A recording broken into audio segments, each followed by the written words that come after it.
Welcome back mga tropa. Ngayon, part 2 ng ating vlog.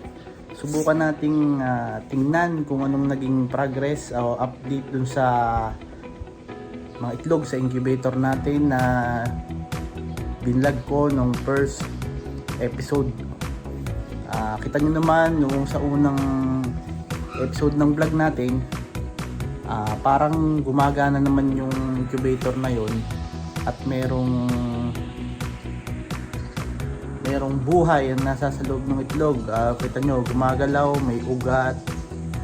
Bali sa mga nababasa ko sa Google, 1 to 5 days after incubation, dapat makakakita ka na ng mga ugat-ugat na kulay pula para malaman mo na may similya yung itlog na yon. Kung malaman, baka dahil lang sa patuka kaya nabuo yung itlog na yon.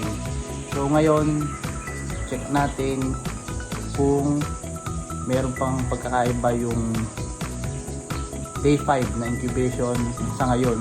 Bali ngayon ay paano na ngayon? Day 14 ng incubation. Sige, subukan natin, check natin. So ito yun. Bali tumatas ang kanyang temperature, nakaset yan ng 38.5 o 38.6 ganun yata. Bali nung una nakaset lang yan ng 37.8. Sabi nung katrabaho ko, kailang taas-taasan ko ng kaunti kasi ang Orpington mataas daw ang incubation temperature, kaya tinaas ko yan. So ayan, ito nga pala yung aking panglagay na tubig dito sa tabi. Ayan, kailangan tubig yan para sa humidity.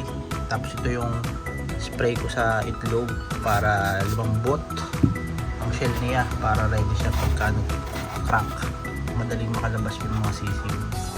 Bale, ang papakita kong video, binidyo ko siya kagabi kasi para madilim. Ito yung video.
Ayun, nakita nyo, mukhang gumagana nga at kita nyo buo yung laman ng egg at may itim siya at may gumagalaw na paku-kaunti. Ibig sabihin nun, baka magtutuloy-tuloy sila. Sana nga lang tatlo yung mapisa doon, pero parang yung isa delay parang hindi ko alam kung magtutuloy yun, pero sana lahat sila magtuloy. Bali, update ko ulit kayo next week kung baka siguro mapipisa na yun o another week pa. Ayun, so yung mga pala, meron akong isang ka-vlog, i-like and share nyo din yung bat rides. Yun naman tungkol sa mga, kung meron kayong mga scooter na click, meron yung vlogs, yung mga upgrades nya, bat rides po. Sa mga hindi pa po nagla-like at nagsusubscribe sa channel ko, pa-like and subscribe na lang po at hit niyo po ang notification bell para po updated kayo sa mga videos at vlogs ko sa mga susunod na vlogs at na-update ko at na-upload. Sana po ay support niyo po ang aking TV page. Thank you sa suporta. Maraming salamat.